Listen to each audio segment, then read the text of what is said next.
acromonium falciforme difusario. Bueno, hay que tener en cuenta que los agentes causales de esta patología van a vivir como saprofitos en la naturaleza, como ya les dije, los vamos a encontrar en el suelo, en vegetales y así. Estos se introducen a la piel a través de algún traumatismo, alguna espina, alguna estilla, como ayer mencionó la doctora del caso de la paciente que le llegó, piedras, algunos instrumentos metálicos, incluso pues, por picaduras de animales contaminados por tierra.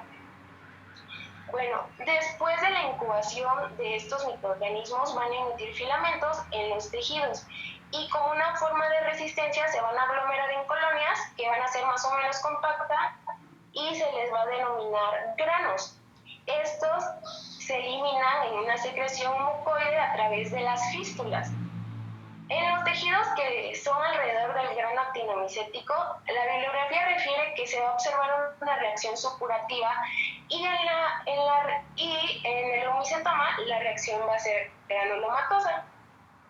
Bueno, el daño de esta patología se va a extender por continuidad y pues las alteraciones óseas van a depender prácticamente de la osteofilia, de la reacción huésped-parásito que exista. En la última fase que viene siendo de invasión es que puede afectar tendones, nervios, vasos sanguíneos y linfáticos, pues también va a depender bastante del agente causal. Bueno, hablando del cuadro clínico, esta patología tiene un periodo de incubación que va desde días, semanas, meses, incluso hasta años, como lo llegó a decir la doctora, en el cual suele afectar una región. El sitio más frecuente llega a ser las extremidades inferiores y como ya les dije, la bibliografía recalca que el principal pues es el pie, pero pues también va a haber otros sitios como la pierna, la rodilla, el muslo. Hablando de los miembros superiores, puede darse casos en la mano, en el antebrazo, en el brazo y en el hombro. Y pues en la pared abdominal, la región esternal, el torso. Y según la bibliografía, es muy raro que existan casos que se den en la cara o en la cabeza. Hay que tener en cuenta también que el sitio tiene relación directa con el punto de inoculación. Esta patología o síndrome se va a caracterizar porque va a existir un incremento de volumen, una deformación de la región, también abundantes orificios fistulosos que van a tener sitios de salida de un exudado ya sea purulento o filante, que es aquí donde se encuentran los denominados granos. En ciertos casos se puede llegar a observar ulceraciones y costras melicéricas y pues aparecen también en ciertos casos cicatrices más o menos retráctiles, ya pueden ser fibrosas, hiper o hipopigmentadas. Sí, aquí vean lo aparatoso del cuadro, o sea, realmente a la hora que nosotros quizás vemos más a la foto anterior, ahí lo característico, aquí no se ve, aquí se ve el aumento de volumen que es muy importante. Y algo, vean, ustedes que se imaginan que para este cuadro, estos cuadros tan aparatosos, vemos que en el brazo no se ve tanto el aumento de volumen. ¿Cómo está la sintomatología? O sea, ¿qué tanto el paciente consulta por las molestias que tiene o qué tanto se esto explica, Norte? Bueno, continúo. Hay que tener en cuenta también que esta evolución de esta patología va a ser lenta, inexorable y sin una regresión espontánea. Se va a extender tanto en la superficie como en planos profundos, tejido subcutáneo, músculos y huesos.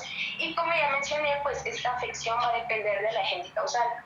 En ciertos casos hay invasión e incluso destrucción de huesos pequeños, principalmente los pequeños. Puede ser como los huesos del pie y las vértebras, pero también hay ciertos casos, los huesos grandes, por ejemplo, como la tibia y el fémur, llegan a resistir un poco más, pero pues también hay excepciones, ¿no? Hay que tener en cuenta dos tipos de mesetomas, como los mesodorsales y los laterodorsales. Bueno, los mire, antes de que pase tantito la gente. Aquí hay algo que es muy importante. O sea, hemos visto que, bueno, que el periodo de incubación, aparte que es largo, entonces el paciente muchas veces ni se acuerda del traumatismo. O sea, cuando le empiezan las manifestaciones, el paciente, pero no. Luego, la evolución, los pacientes, les digo, no consultan, en promedio consultan después de 4 o 5 años de evolución. La sintomatología no es muy marcada, ¿sí? Y los pacientes pues siguen trabajando, siguen haciendo sus actividades. Pero aquí lo importante es que aunque ustedes vean un paciente, no, pues ya tiene 20 años de evolución, no, pues ya para qué le damos tratamiento, pues si ya, no, hay que darle tratamiento, no importa el tiempo en el que se haga el diagnóstico, porque la enfermedad, aunque sea en forma lenta, pero no tiene regresión espontánea, siempre va a seguir aumentando. Entonces, no porque el paciente ya tenga mucho tiempo de evolución y aparentemente nosotros creemos que ya, porque tiene unas cicatrices ahí, ya no le vamos a dar tratamiento. ¿Okay? Bueno, gracias. Como les mencionaba, perdón, los misetomas mesodorsales, estos se caracterizan porque luego de afectar las vértebras llegan incluso a la médula espinal y causan paraplegia. Este caso se me hizo muy asombroso. Supongo que son raros casos o no sé, pero está impresionante. También hablando de los misetomas laterodorsales, estos invaden la pleura del pulmón y pues a veces salen por la pared anterior del tórax. En ciertos casos de estos misetomas puede haber incapacidad funcional por fibrosis, por aumento de volumen, dolor de tejidos blandos, pero pues va a depender principalmente de la localización y pues algo también característico que tengo que mencionar es que cuando esta patología afecta algún sitio, o sea, una articulación más bien dicho, por ejemplo la rodilla, puede llegar a causar claudicación, anquilosis, etc. Es lo que les digo que imagínense, un paciente llega con esa manifestación, no, tiene ¿con qué harían ustedes diagnóstico diferencial, por ejemplo? Con las lesiones anteriores, incluso con la foto anterior. Pues decir, no, pues es una funiculosis, es un abscesito y le dan un tratamiento para 10 días, 15 días, etcétera, ¿no? Y medio va mejorando, pero no. Y como ven aquí en el tronco, no vamos a ver el aumento de volumen característico que vemos cuando se presentan extremidades. Aquí se ve menos, pero vean todas las fístulas y las gomas y las cicatrices retráctiles que tiene el paciente. Y en el anterior, que es un cuadro también bastante aparatoso en el dorso, aquí la cuestión es pensar en lo que le puede suceder al paciente y a la hora que lo valoremos, pues hasta dónde vamos a estudiarlo para ver qué tan afectado está. Sí. Bueno, gracias. Algo importante es que los síntomas son subjetivos. Los síntomas subjetivos no llegan a ser intensos, por lo cual a veces el paciente ya acude en etapas tardías, ya con lesiones establecidas. Por ejemplo, este misetoma en el tórax que tiene invasión pulmonar. Ese es uno de los casos de cuando llegan en etapas tardías. Bueno, siguiendo con el tema, hay que saber que en ciertos casos los misetomas son atípicos y pues bueno, ya va a depender de su localización, el número, el tamaño y la forma y otros aspectos. Por ejemplo, ya cuando son más de un misetoma, es decir, que no haya solo uno, que haya más de uno, o sea, 2, 3, el segundo ya se puede dar ya sea por metástasis o por inoculaciones múltiples. Como ya mencioné, el sitio de va a tener relación directa con el punto de inoculación. Por ejemplo, misetoma del pie con metástasis o pique. Sí, puede llegar hasta la zona inguinal, ¿no? Es más raro, pero sí puede suceder. Afortunadamente no es lo más común que den metástasis, ¿sí? Pero sí hay que tomarlos en cuenta. Ven aquí, aumento de volumen, las fístulas, o sea, eso es muy, muy característico del misetoma, la larga evolución, como lo mencioné, o sea, los síntomas realmente son muy subjetivos, los pacientes no tienen a menos que se compliquen con alguna otra infección bacteriana, no hay fiebre, no hay un dolor más de lo que puede ocasionar, pero no es como igual ver a un paciente con alguna otra patología, no sé, una úlcera varicosa o alguna otra cosa que pudiera ser mucho más dolorosa. ¿Okay? Gracias. Bueno, también existen casos que se les denominan ya sea casos pequeños o minimicetomas.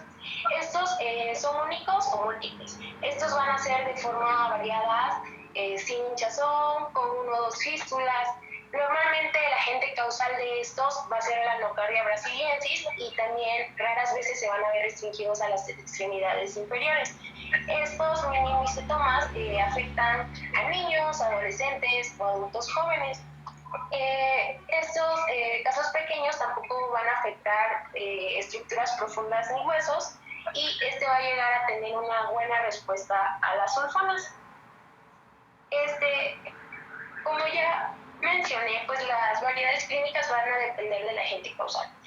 En todas las fases del desarrollo de los neumicetomas son más circunscritos. Las lesiones crecen de forma lenta, tienen márgenes bien delimitados y permanecen encapsulados durante largos periodos.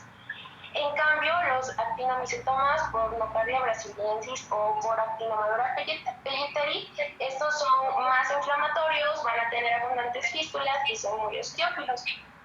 Y los que se originan por actinomadura madurae o somaliensis, estos van a causar menos inflamación y pocas fístulas, y son de menor tamaño y más duros. Las imágenes que corresponden a actinomicetomas son casos por la actinomadura madurae. Los de arriba.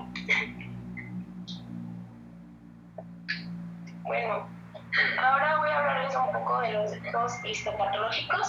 La bibliografía nos refiere que los datos con hematoxilina y eosina, la imagen realmente histológica va a ser un poco inespecífica, pero en ciertos casos nos va a resultar un poco orientadora, y que en presencia de granos blandos existe un absceso con polimorfonucleares, fibrosis y vasodilatación.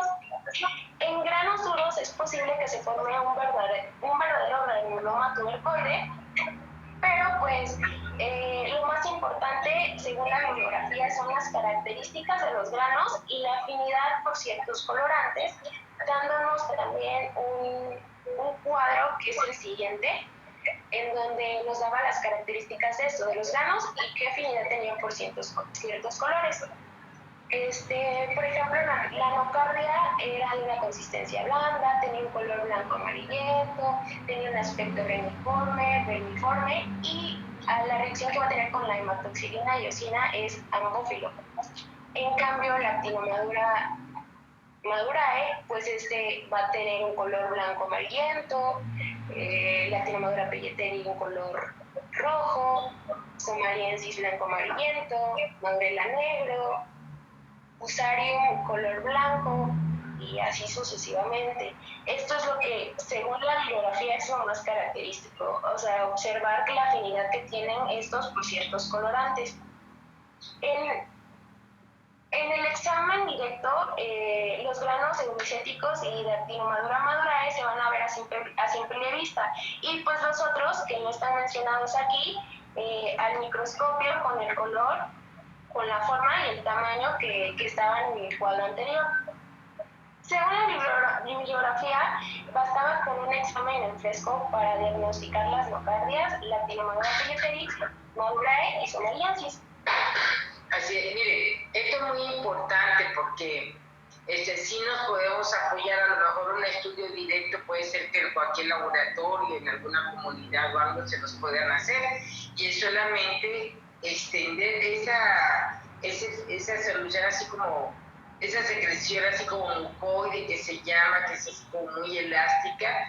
Ustedes lo toman directamente, la muestra de ahí de la herida, de la fístula, y lo extienden en un portaobjeto, lo ponen Lugol, y con eso se ve el estudio directo. Entonces sí tenemos como que un estudio aquí más accesible que nos pudiera ayudar con el diagnóstico. Y ya, bueno, como estas colonias, o sea, hacen así como se unen y forman estos granos. Entonces, en un estudio histopatológico también, pero o sea, desde el estudio directo nos es muy útil para checar nosotros que se trate de un micetoma. No nos va a decir qué tipo de nocardia, pero sí nos dice que es nocardia y es esta la forma característica riñonada con esas como clavas que se llaman que tiene alrededor. Tiene que ver mucho el color y la forma que tengan estos granos, ¿no? Gracias. Y bueno, el citodiagnóstico es útil en muestras obtenidas por aspiración con aguja fina y contención de ácido periódico de Schiff, pero que también podemos usar lo que viene siendo un frotis más una tinción de grano. Bueno, hablando del cultivo que se lleva por la gelosa glucosada, según la temperatura ambiente, las colonias van a crecer en días o semanas. Hablando de la nocardia, aquí las colonias van a ser de color blanco amarillento, van a ser plegadas y de aspecto yesoso, que van a parecer las palomitas de maíz. Van a parecerse unas palomitas de maíz. Pues se parece, ¿no? Ajá, sí. Pues sí. La verdad que sí. Hablando de la actinomadura pelleteri, van a ser colonias rojas y la actinomadura madurae van a ser de colonias beige o rosadas. Y esos son como que lo característico de eso.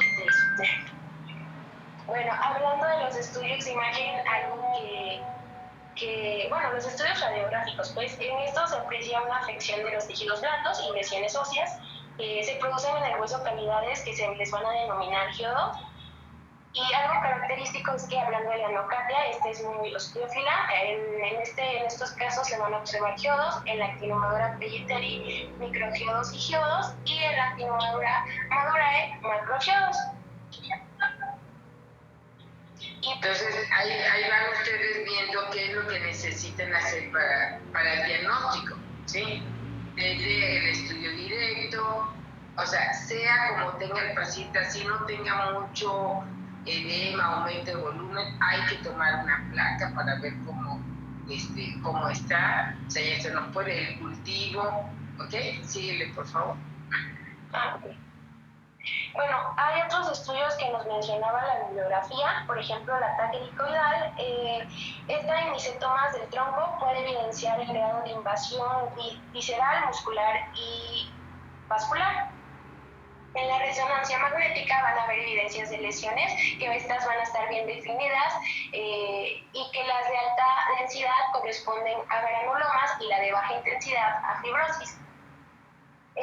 Durante la fase activa de esta patología, especialmente en actinomicetomas, se va a presentar lo que viene siendo leucocitosis e incremento también de la proteína C reactiva y de la sedimentación globular.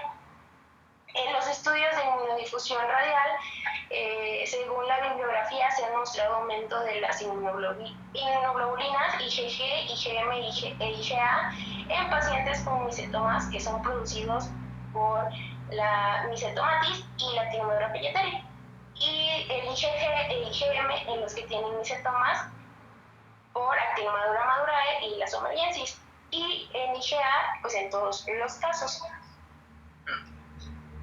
Bueno, ya entramos a lo que viene siendo el diagnóstico diferencial. El primero que nos marca la bibliografía es actinomicosis. No sé si paso ya a los siguientes, ¿me? Sí, la actinomicosis, pero generalmente son más lesiones únicas. Esta es la topografía más característica y es ocasionado también por algún actinomiceto. Nada más que son una o pocas lesiones. Esta es la topografía, muchas veces viene de algún proceso dental o algún proceso infeccioso a nivel de la lesión. No tenemos tanto aumento de volumen y son pocas lesiones. También otro que mencionaba eran los pseudomicetomas producidos por coccidioidomicosis. Es otra serie de los diagnósticos diferenciales. Ahí tendríamos que así que con los estudios y todo, pues se puede tener entre una y otra. ¿Qué esperamos más en micetoma? Pues mayor aumento de volumen, las fístulas, la salida de este material filante que se llama, que es muy elástico, es muy característico del micetoma. Aquí vemos en la cochidioido, hay fístulas, hay algo de aumento de volumen, pero no vemos como en la foto que me lo mostraste de micetoma, que se encuentran esos gomas abiertos con esas lesiones así, con esa salida de ese material. ¿Okay? Sí. Otro sería la tuberculosis colicuativa. Colicuativa. Es este tipo de tuberculosis que es más frecuente en México, junto con la verrugosa, eso lo vamos a ver más adelante, y afecta todas las cadenas ganglionares. Entonces, si tú ves del paciente que mostraste así del tórax y que tenía también unas lesiones cicatrizales en esta parte, pues se puede parecer también a la tuberculosis. Entonces, aquí la diferencia con la tuberculosis es que si hay fiebre, hay dolor, hay baja de peso, o sea, otras manifestaciones sistémicas. Pero igual, con todas tenemos que hacer igual sus estudios generales, su estudio directo, su cultivo, etcétera, que es lo que nos va a orientar. También están los siguientes, que vendría siendo los dofos gotosos y también la hidrosadenitis. Así es. Sí, porque hay furúnculos, pero aquí acuérdense que es muy doloroso, ¿sí? Aparece en los pliegues, ya lo vimos, tiende a ser bilateral, lo que puede haber hidrosadenitis unilateral, pero es más rara. Y el micetoma, por lo tanto, es más unilateral y este es más bilateral. ¿Okay? Sí. Y el último que mencionaba la bibliografía eran los abscesos por micobacterias. Hay micobacteriosis atípica, eso no lo vemos, ¿sí? Pero bueno, pueden tener este aspecto. También cuando veamos poroticosis, también es un diagnóstico diferencial. ¿Sí? Hay otras micobacteriosis atípicas, Marinum, Avium, etcétera, y que se pueden confundir con todo esto. ¿Por qué? Porque la presencia de fístulas, ¿sí? La presencia de estas fístulas, de estos gomas, de estas lesiones cicatrizales. Vean aquí que también tiende a ser bilateral, a diferencia del micetoma, que la mayor parte de las veces es unilateral.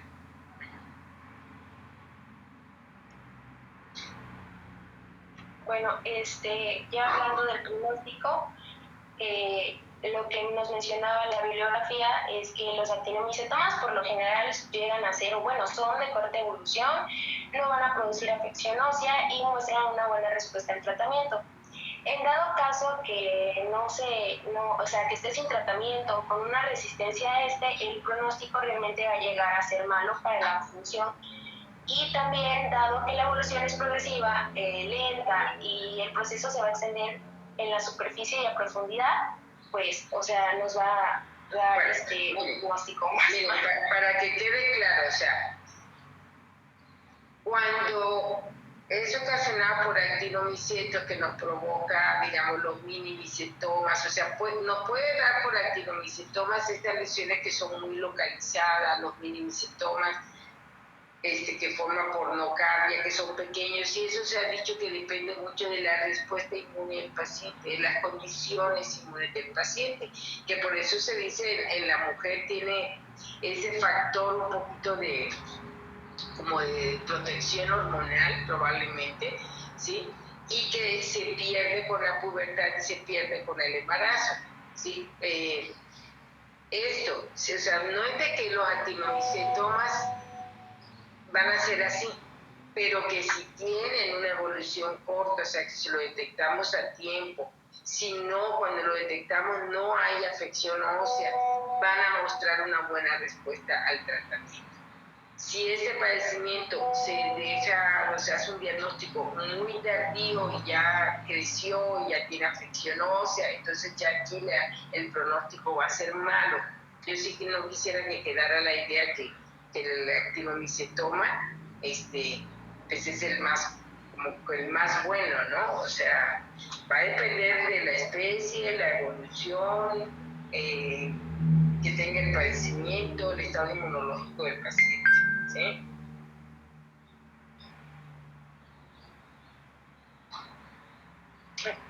Gracias. Sí, no sé si les quedó claro ahí.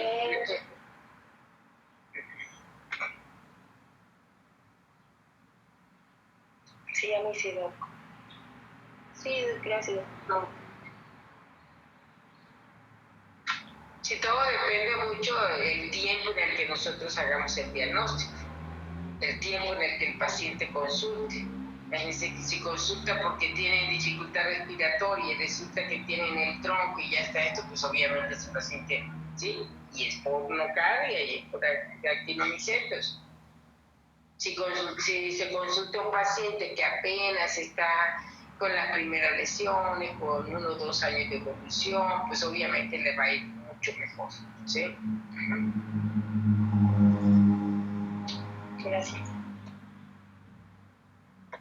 Y bueno, hablando ya de los casos que se dan en el pie, la bibliografía nos decía que es el que va a tener peor pronóstico, ya que pues es una parte que está más expuesta a movimientos, incluso a traumatismos, y lo cual nos va a facilitar pues la diseminación hacia los ganglios inguinales.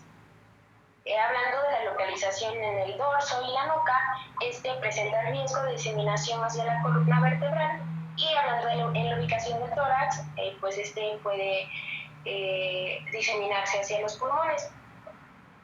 En el abdomen es más benigno debido a que el parásito no penetra la fascia muscular, pero la cavidad abdominal puede quedar invadida de acuerdo a la localización inguinal. Así es. Que yo ya no sé del pie, pero finalmente no mata al paciente.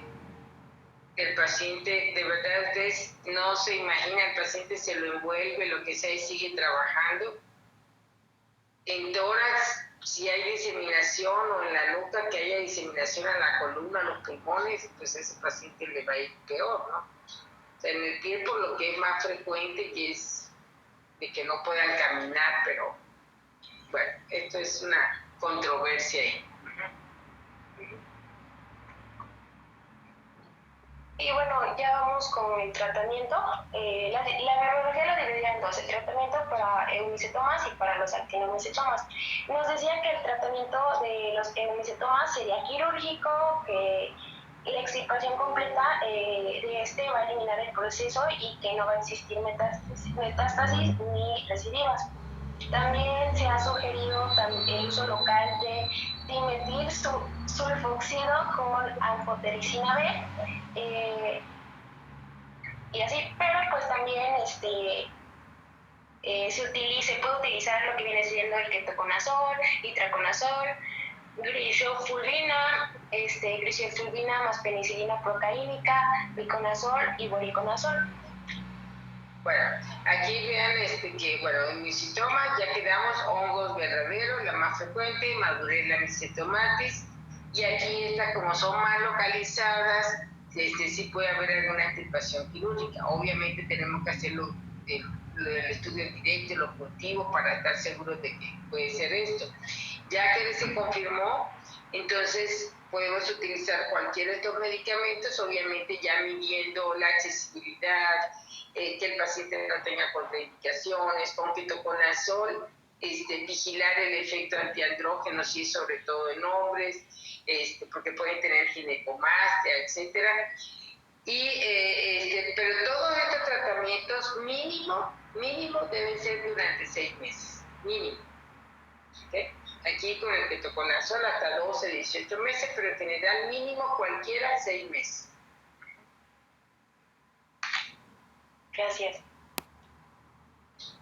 Y bueno, el tratamiento del actinomicetoma se va a dar por sulfonamidas.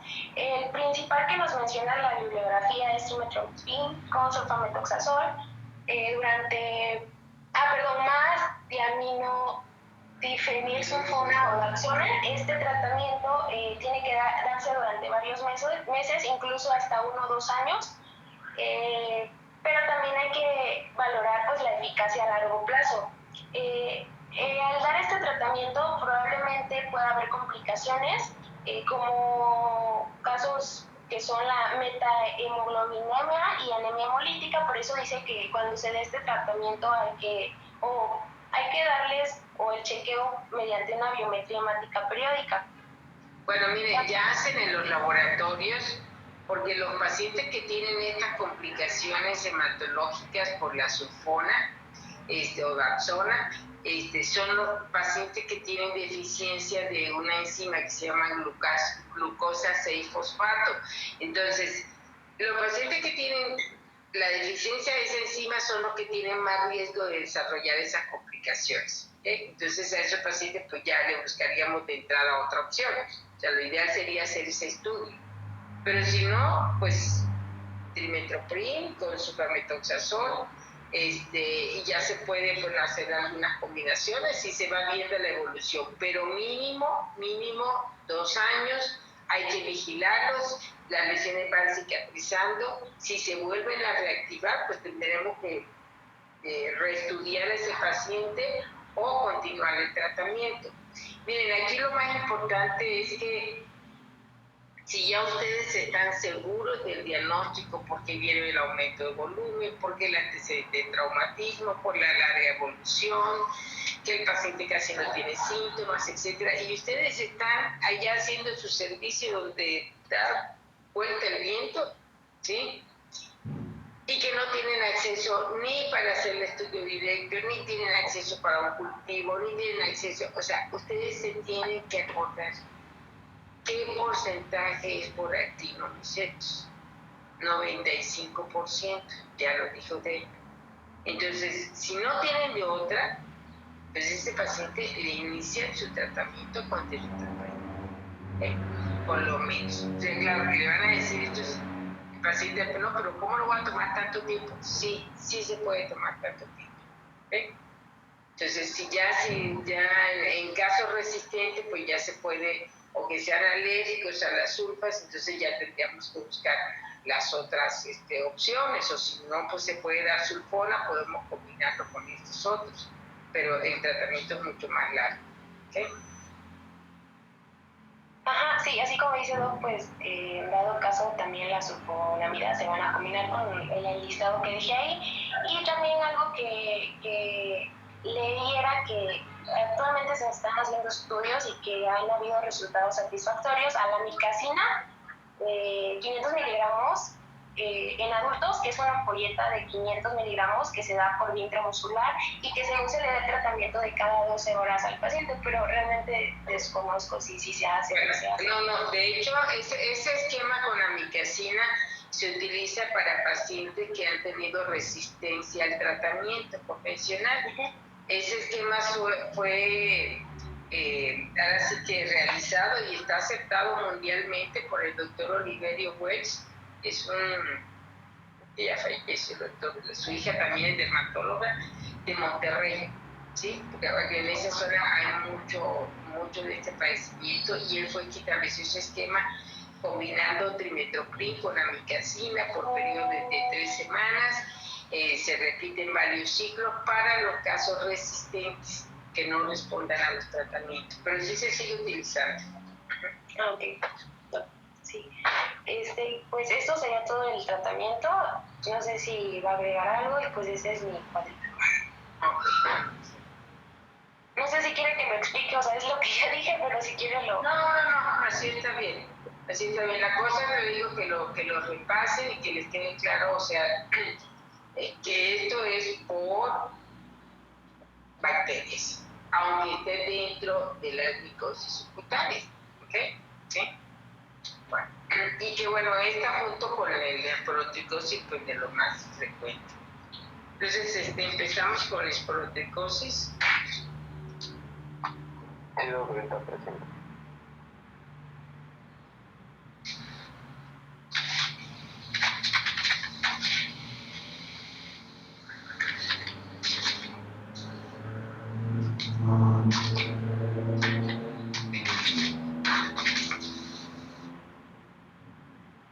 Doctora, ¿en la plataforma van a quedar guardadas las clases que ya grabó? Sí, se van a subir. Sí la voy a subir. Gracias, doctora. Sí, apenas le estoy cambiando los nombres y todo eso, porque ya ven que bueno, vamos alternando, pero sí se van a subir. Ahí ya ven en la pantalla. Sí. Bueno, pues el siguiente tema es espirotricosis. Y como definición tenemos que pues es una micosis subcutánea. ¿Cambio de diapo? Entonces, definición. Sí. Es una micosis subcutánea, granulomatosa, evolución subaguda crónica. Se caracteriza por nódulos o gomas que siguen en general la trayectoria de los vasos linfáticos. Esto es en el tipo más común, que es la linfangítica, pero hay otros tipos, como veremos más adelante. El agente causal pues, es el complejo Sporotix, el cual incluye Brasiliensis, albicans, mexicana, Schenki y globosa. Se le considera una micosis oportunista y los lugares donde más se da es en cara, en niños y en extremidades. En cuanto a la epidemiología de esta patología, pues tenemos que es una micosis cosmopolita, es frecuente en México, es frecuente en toda esta franja que vemos en la franja intertropical, es decir que tenemos esta línea que es el trópico de Cáncer, y acá abajo el trópico de Capricornio. En todos los países que se encuentran entre estas dos líneas será frecuente esta patología. La principal fuente de infección son los vegetales verdes o secos, como paja y zacate, y también los animales que con mordeduras o piquetes actúan como vector pasivo. Se dan ambos sexos y en cualquier edad, pero predomina en niños y jóvenes de 16 a 30 años. El predominio en cara se da sobre todo en niños y se le considera también a esta patología como una patología laboral, ya que se da con mayor frecuencia en campesinos, jardineros, floristas, carpinteros y también se puede presentar como un accidente de laboratorio. Sí, entonces, vean, antes se decía por otro Schengen, ahorita ya se sabe que es un complejo y que se ha venido, bueno, en cada lugar, si ustedes ven, dicen así, mexicana, brasiliensis, etcétera, dependiendo de los sitios donde se haya hecho el diagnóstico, encontrado una especie diferente. Aquí esto, por ejemplo, como vector, los animales, pues hay que tener muy en cuenta, ahorita que hay, yo le insisto en esto de los rescates de animales y demás, en Brasil hubo 800,000 casos por contacto con gatos, ¿eh? Es donde se dio esa del Protis brasiliensis, abusado por los gatos. A mí no me gusta, pero...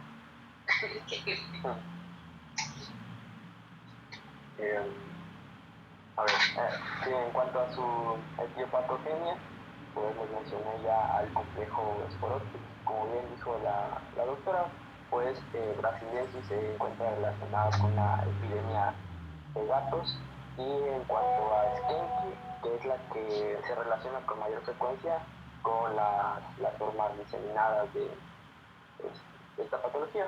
Es un hongo dimorfo que se puede presentar como forma parasitaria en levadura y en forma saprocítica también como moho en ambiente o medios de cultivo. Es una micosis oportunista, sin embargo, dada su distribución mundial,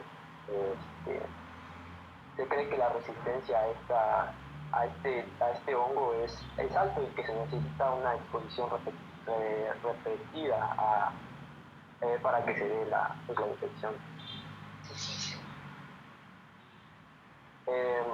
En la espirotricosis primaria, pues el hongo penetra ya sea a través de una herida ya hecha o también por escoriaciones producidas por algún vegetal o material contaminado, y pues el vector pasivo que ya se comentó. Y también está la inhalación. Sobre todo esto de inhalación en las zonas que son endémicas, donde hay mayor cantidad de casos, y así se inoculan los pacientes si son seropositivos, pues de la proteína, pero es porque están en un área así endémica y no han tenido ninguna manifestación, ¿no? Y pues acá vemos una imagen de una lesión fija. Pues es una dermatosis constituida por esta lesión gomosa que tiene el centro ulcerado y siempre está rodeado de este halo este, eritematoviolacio. Bueno, ahora entrando en la clasificación tenemos a la cutánea, diseminada y extracutánea, que la cutánea a su vez la podemos dividir en fangítica y fija y tiene una variedad de insectomatoides. También tenemos a la diseminada con dos subtipos, la cutánea y sistémica, y en cuanto a la extracutánea, los lugares más comunes en donde se da pues es en huesos, en articulaciones y pulmones, pero se puede dar en otros órganos, como por ejemplo las personas con VIH, que incluso incluso el sistema nervioso central se puede haber afectado. De todas estas, las más comunes es la linfangítica por mucho, también la fija y la sistémica. Bueno, y aquí qué importa dentro de la clasificación, o sea, ¿por qué se da digamos, esta fija, la linfática, la diseminada? ¿Qué es lo que más influye para que haya estas diferentes presentaciones? Bueno, pues la clasificación porque, bueno, igual en el tratamiento es diferente si es sistémico o no, y pues también cómo se encuentre el sistema inmunitario del paciente, ¿no? Eso lo vamos a ver, eso es importantísimo, ¿no? O sea, el sistema inmune del paciente, o sea, cómo responde, porque a la hora que veamos las diferentes formas, o sea, ya conocieron diseminada, espontánea, diseminada y la sistémica, ¿sí? Esto generalmente vamos a ver más adelante cuando veamos la prueba que se utiliza para hacer el diagnóstico, que tendríamos que tener a la mano para complementar el diagnóstico, tiene que ver lo que ayuda a clasificar esto,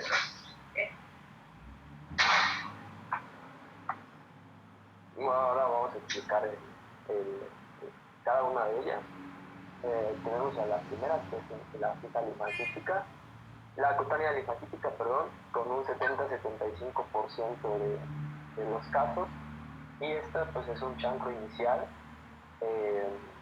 como vemos acá en la imagen, que normalmente inicia en los dedos de las manos o de los pies, en extremidades, y al cabo de 2 semanas se presenta ya pues una cadena, ¿no? Que va desde cada ganglio, también inflama al vaso como tal, y pues ganglio, ¿no? Vaso, ganglio y así.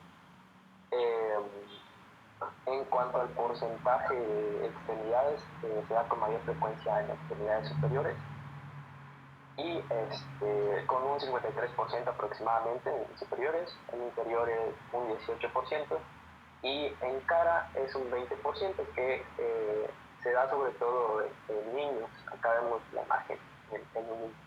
Bueno, ¿qué manifestación, qué dato encuentran aquí importante para su diagnóstico? En esto que nos pone aquí debajo. O sea, ¿qué esperarían ustedes ver a un paciente que no es doloroso, Doc?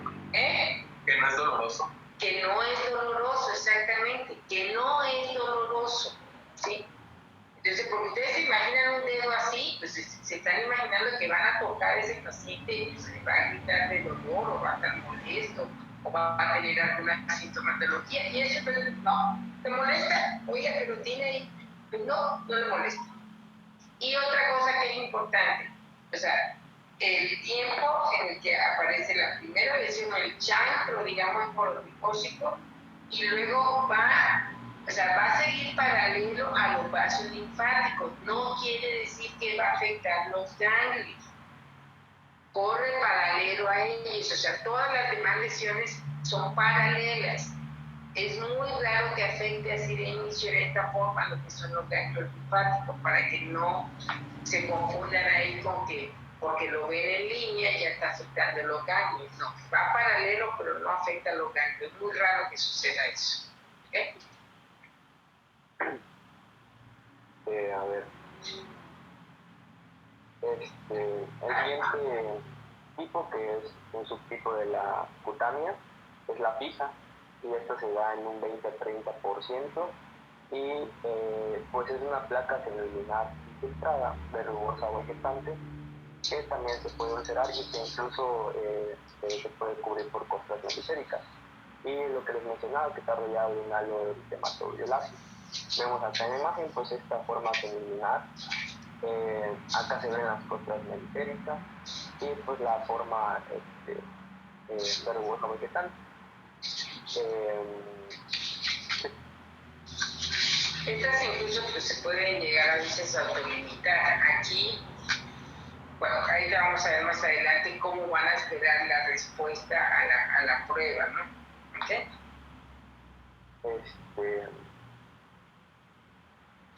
Bueno, otra variante, por así decirlo, de la pita es la forma mesentomatoide, en la que se dan varias lesiones cerca, y estas pueden confluir y formar pues la variante mesentomatoide. Es frecuente sobre todo en el pie, y pues con esto tiene como diagnóstico diferencial pues la patología que acabamos de ver. Cuando existe una evolución espontánea de la esporotricosis, se le conoce como recurrent catetism. Como ya les mencioné, pues también se puede dar como un accidente de laboratorio, como vemos acá en la imagen. Afortunadamente esto es de evolución limitada, aunque pues igual depende, ¿no?, de cómo esté el sistema inmune del paciente. Existen casos en los que estas lesiones crónicas se pueden transformar en lesiones verrugosas, confluir y formar grandes placas, las cuales pues cicatrizan y causan fibrosis, y pueden llegar a causar lo que se le conoce como elefantosis por linfostasis, o también esporotricosis crónica con elefantiasis. Esto es muy raro. Acuérdense que el porcentaje de la linfangitis, que es la más frecuente, solamente es el 70%. Lo que es la fija, otro porcentaje igual importante. Todas las demás formas son muy raras, pero es importante saberla. Por ejemplo, el diagnóstico diferencial con misitoma, con la misetomatoide, porque también es más frecuente en el pie. En pacientes que trabajan en laboratorios, la que cicatriza, que puede incluso suceder en forma espontánea en pacientes con buen estado inmunológico. Y estas formas yo en mi vida nunca he visto, o sea, he visto elefantiasis, y en las elefantiasis también forman estas costras y estas lesiones en la superficie. Entonces, no estaría de más que cuando vemos a un paciente con elefantiasis, pues pedirle un cultivo o algo para igual pensar en que se puede tratar de una esporotricosis, ¿no? Ahí cuando hay afección a ganglios. Sí, a ver. Y bueno, ahora ya entraremos en lo que es la esporotricosis diseminada, que esto es un 5%, y que esta a su vez tiene dos tipos. Cuando se trata de una esporotricosis diseminada sistémica, aparecen otros síntomas como, por ejemplo, la pérdida de peso y la fiebre, no solamente las lesiones. Y pues eso también nos lleva al otro diagnóstico diferencial que veremos más adelante, que pues es las estas lesiones tuberculosas. Y en cuanto a la diseminada cutánea, pues esta se presenta en tegumentos, y afortunadamente muestra una respuesta adecuada al tratamiento. Vemos acá otra lesión en forma pues verrugosa, ¿no? Sí, los diagnósticos diferenciales, además vayan pensando en todo esto que vamos viendo, pero aquí la sistémica, la inmunidad del paciente está deprimida. Entonces, por eso tenemos esta respuesta de pérdida de peso, de fiebre. Las lesiones no tienden muchas veces a evolucionar, al contrario, y puede afectar hasta, ya lo mencionaron, otros órganos. Y la cutánea es así, bueno, es diseminada, aquí digamos un estado inmunológico intermedio y responde más fácilmente a los tratamientos. Sí, a ver. Y luego la última clasificación, que es la hexacutamina, que esta puede ser aislada o también acompañarse de la sistémica, la designada sistémica. Y pues los lugares que afectan con mayor frecuencia son huesos, articulaciones y pulmones. Como vemos en la imagen, pues se trata de igual una artropatía micótica, que la bibliografía nos menciona que esta es la artropatía micótica de mayor importancia, y a destacar es que este paciente se encuentra dentro del rango de edad y pues es VIH positivo, por lo tanto pues su sistema inmune está deprimido. El hongo se cultivó a partir del exudado sinovial obtenido por una punción. Y en la siguiente imagen le muestro un caso de esporotricosis pulmonar en el que pues es evidente estas dos cavernas en el lóbulo superior de ambos pulmones. Es muy parecido a lo que se podría encontrar en caso de tuberculosis pulmonar. Sí, porque puede formar cavernas o puede ser así, biliar, ¿no? Como una tuberculosis miliar, o sea, con ese infiltrado pequeñito, o sea, puede dar esas dos formas.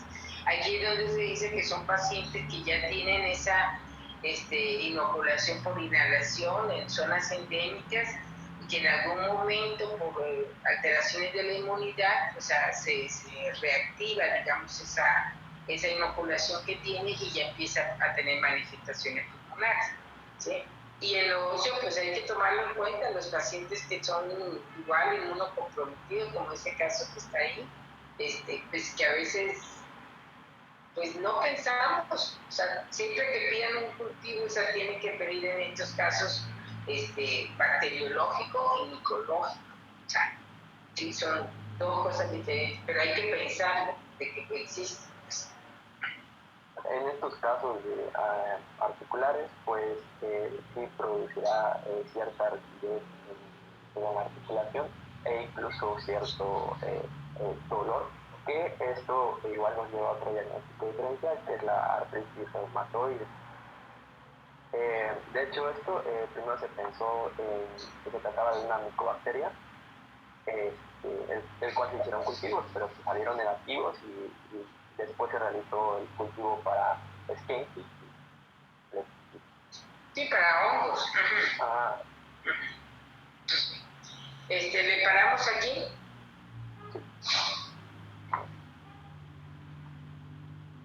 Porque tienen otra clase ahorita, ¿no? sí. Bueno, entonces continuamos mañana y mañana empezamos con verrugas.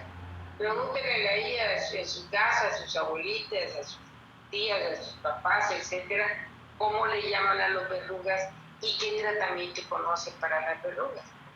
Llevamos sorpresas, ¿eh? Bueno. Gracias, doctor. Bueno, nos vemos mañana. Hasta luego. Gracias, doctora. Doctora. ¿Qué pasó?